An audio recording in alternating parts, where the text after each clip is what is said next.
Well, it's all pretty much the same color, kind of silverish. This is a GoVideo. And is there a model number out front? DV2150. And it's a 4-head hi-fi VCR with a DVD video, probably just a player, I'm guessing. I don't know if it records or not. It does show it records on the VCR side. Let's take a peek at the back of it here.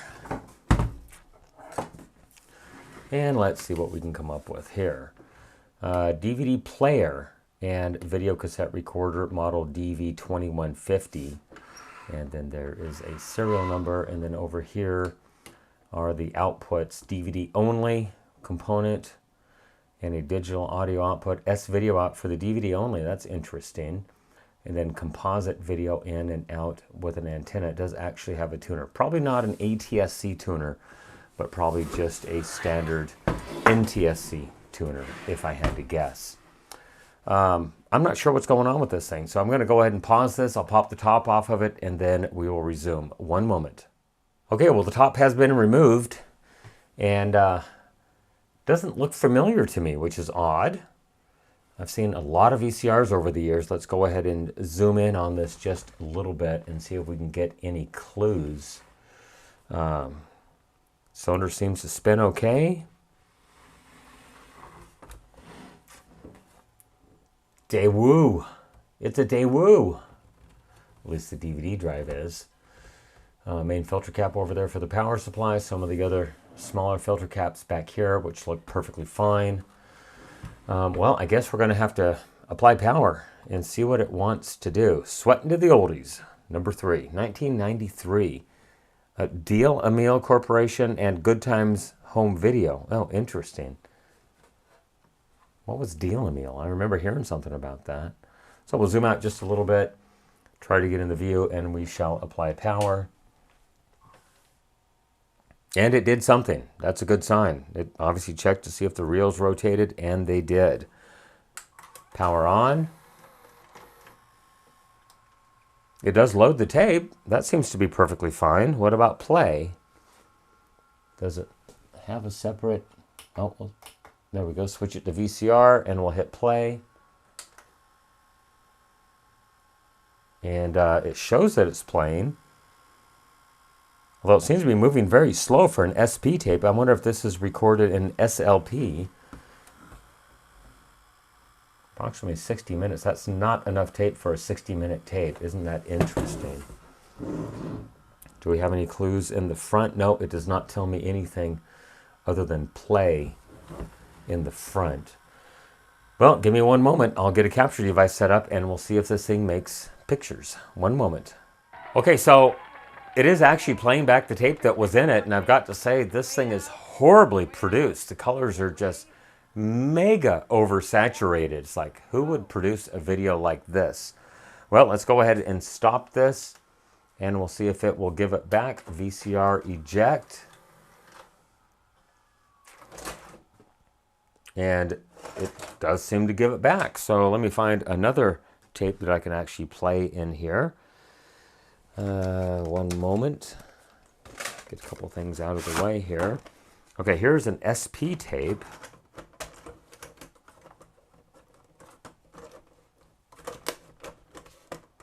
It does not want to accept the tape. Give it back, please. It's like the carriage doesn't want to let the tape in all the way. There it goes. There, it took it. So this is an SP tape. He didn't see anyone shoot. He was shot as he got there. The 4 people who were not together. And I've got no video at all. 4 different places on the street did not. And I don't have a tracking adjustment. All came forward to say the shooter ran away. There it is. Wonder if it just had a dirty head. Before the trial. So that's how fast the tape should move with a standard play tape. I wonder if this thing is recorded in the LP mode, which looks about right. Isn't that interesting? I wonder if I can find the box. The customer did bring a big box of pre-recorded tapes. And so I'm wondering if it was recorded in the LP mode, which is like, don't even talk about the LP mode. All the, what was it, the half-H correction, all that stuff that went on to accommodate the LP or long play mode. So let's try fast forward. And by doing fast forward like this, it does test all 4 of the video heads because it uses the SP and the EP heads to get noise-free search. And so that tells me that all 4 of the video heads are working absolutely perfectly. We'll go back to play. Was the fact that he had no prior record. And they, listening upon Interesting. that, Well, from what I can tell, it's working absolutely perfectly. I wonder if I could just do a cleaning on it and give it back to the customer. Let's go ahead and re-eject it. I'm a little concerned about why it wouldn't take a tape. I think I'm going to pause this because it doesn't really eject as far as I'd like it to. I'd like the tape to come out a little tiny bit farther, but I guess that's what they built it for. So let me pause this for a moment and I'll see if I can get to the bottom of it. One moment. So I think what was going on, let me go ahead and try to partially insert the tape, is see that little tab right there in the center? It was actually getting caught on the tape and it wasn't allowing it to fully be inserted. So it was getting caught on the tape door actually. But now it does insert very easily with no problems. All I had to do is basically grab this piece and push the center down just a little bit. I believe it was bowed up just a little bit in that fashion right there. And so I just had to make it flat once again. And like you saw, takes the tape, even starts to load it. If you can see, the loading motor actually begins to turn, even though I do have power completely removed. And then let's try to unload it here, since it didn't move on its own, just a worm drive. Okay, let's go ahead and apply power once again. Power on. I should stop the capture device, I guess, since I'm not actually doing anything. And we'll restart it, capturing in 3, 2, 1, capture. And it shows it is recording, no disc, it's in the DVD mode. We'll switch it back over to the VCR mode and we'll see how easily this tape goes in. Perfectly fine. And it should start playing immediately. I think it might have had a dirty head, so it wouldn't play an SP tape. And I don't think that this tape is recorded in SP. Well, this one is, that's in there right now, so I'm going to re-eject it. And I did notice that it does tell me on the left-hand side of the screen what format the tape is actually recorded in. So we'll see what it has to say here. I don't think it's SLP. And we'll hit play. What, the tap's not knocked out of this thing? And it is recorded in LP. Who makes a tape in LP, a commercially produced tape, in the long play mode? That is just ridiculous. Anyhow, it is actually playing. The tracking is terrible on it, but it's an LP tape. What do you want? The worst, I mean, worse than SLP. Look at the color saturation. Look at the quality of this thing. It is just absolutely terrible. In fact, some of the later VCRs did not even accommodate the LP mode just because it was so bad. If you grew up in the 80s and troubleshot and repaired these things in the 80s, then you know about the half field correction. I forget what it was. I've tried to lose that out of my memory, but it's actually popping back up in there. The other thing is, look at the fast forward search. I'm sure it's going to drop out. I mean, look at that. If you can even see it. That's what the fast forward search looked like. It was absolutely terrible. Even though this is a 4-head hi-fi machine, it should have perfect search in all modes. What about reverse? It's just terrible. That's how LP was. Now, enough of that little rant on the LP, but the tape is horribly produced. I mean, look how oversaturated the video is. The colors are just pushed up to 160%. Absolute perfection. Okay, let's scoot this thing over and see if we put it in the DVD mode. Will it actually try to play a disc? We find a disc that I can actually pop into it.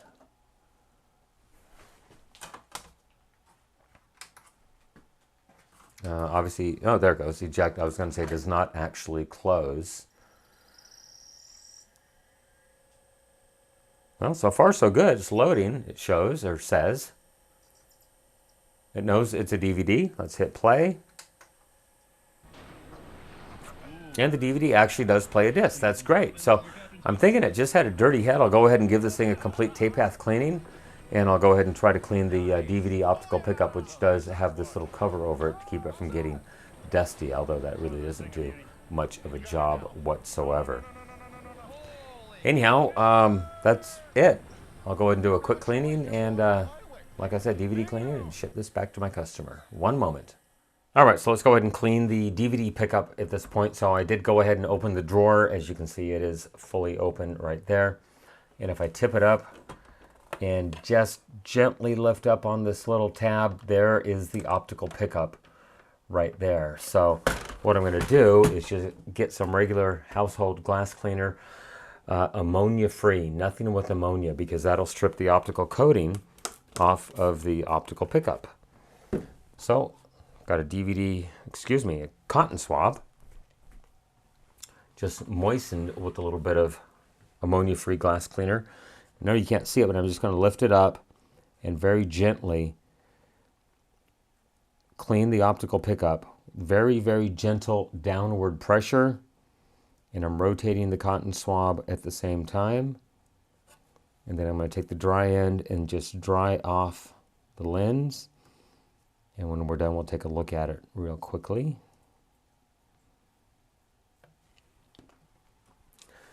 Okay, let me try to tip it up.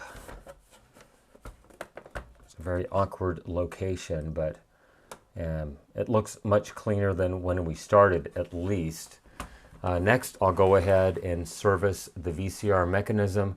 The same thing, other than I'm going to use acetone, and there's going to be a bunch of haters telling me that I cannot use acetone to clean video heads.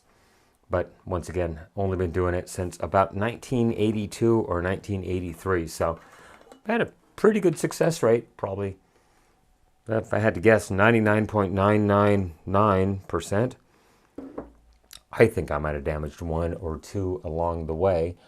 So if I can get the cat hair off of my hand here. I'm going to start by just cleaning the upper cylinder. I'm not going down as far as the video heads actually are. I'm just wiping off the upper cylinder portion.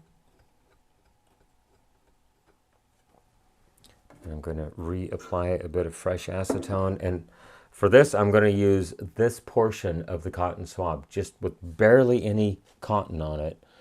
And I'm going to wipe the heads in a purely horizontal motion. And I'm going to clean the bottom of the cylinder at the same time.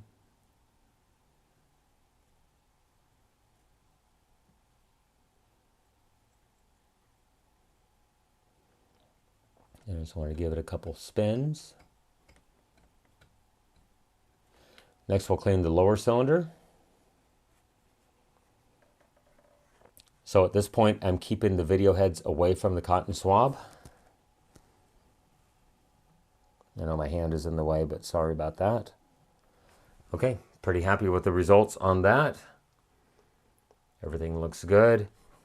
It wasn't too terribly bad. Got just a little bit of gunk off there, but not too terribly bad. So we'll go ahead and re-moisten at the clean end of the cotton swab. I'll clean the full erase head. And then we'll clean the angle guides.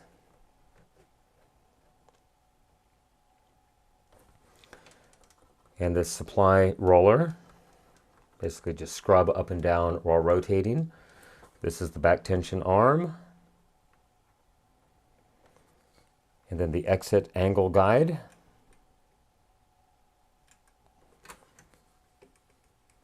And the exit angle roller.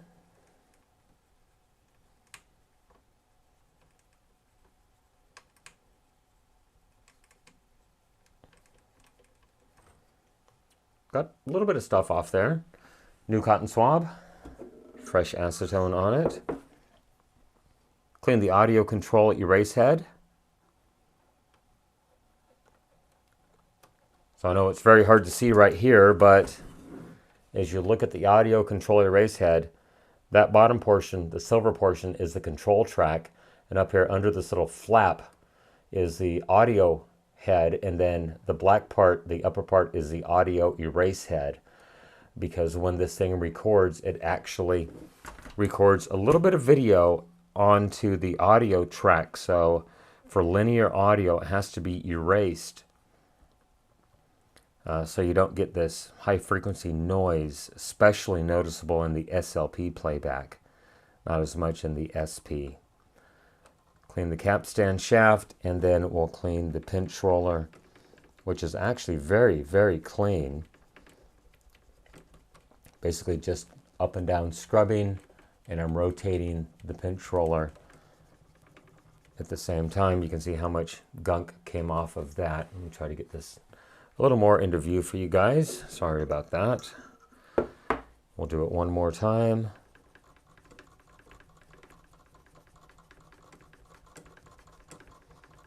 So I'll clean it up and down for 20-30 strokes, and then I'll rotate and go the opposite direction for a few strokes.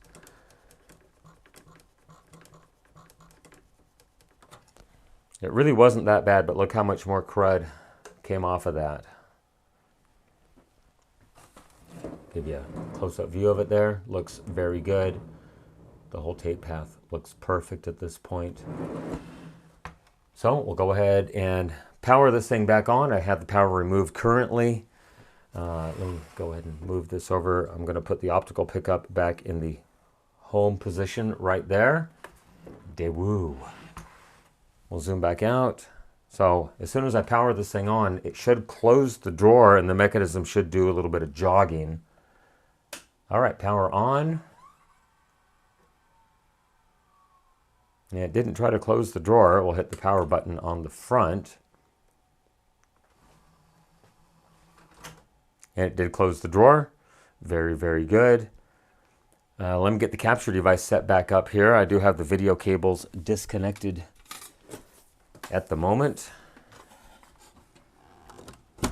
All right, right audio, left audio, and video out is currently reconnected back here. And capturing in 3, 2, 1, capture. And it shows it is recording. We'll open the drawer back up. Maybe. There it goes. It might just be me being a little bit impatient.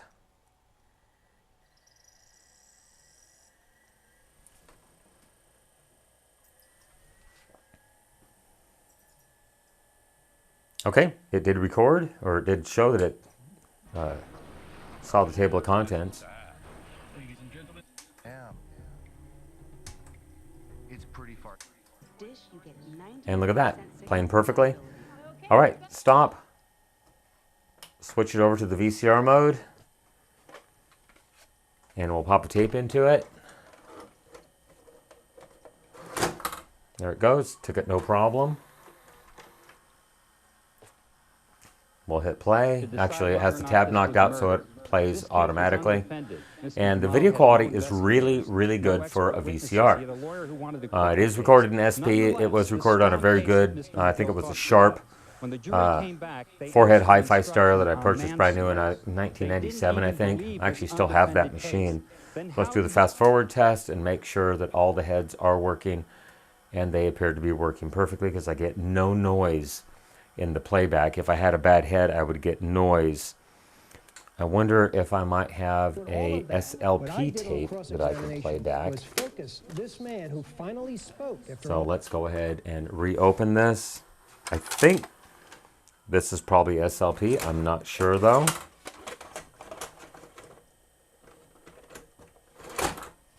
Not pressing hard enough, obviously. And yes, that is an SLP, and it looks like it's doing auto tracking at the moment. Let's go ahead and fast forward.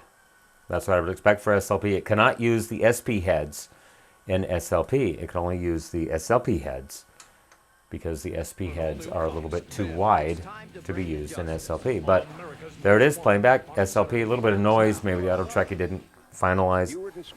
I don't think you can auto track or manually track these machines without the remote. So that's going to be it. I'm going to go ahead and reassemble it and get it back to my customer and just charge for a cleaning and nothing else. I certainly hope you enjoyed the kind of repair on the GoVideo DV2150 VHS recorder and DVD player deck. Go ahead and leave me a question, a comment, a concern down below, good or bad. Got discombobulated. Go ahead and leave me a comment, good or bad, down below. You can follow me on social media, Facebook, Instagram, Twitter, or X at NorCal715. You can email me, NorCal715videos@gmail.com. As of right now, if you want to contact me, this is mid-February 2025. Leave me a comment in one of the videos. That's the best way to contact me as of now. Once again, so hectic. Have not had a chance to answer emails in quite some time.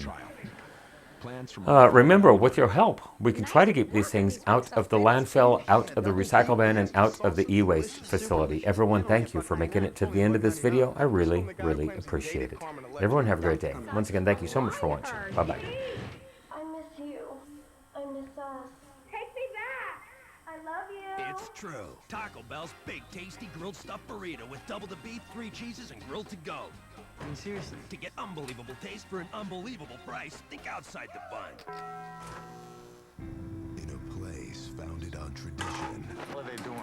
They're stomping the yard. Where are you from? One outsider.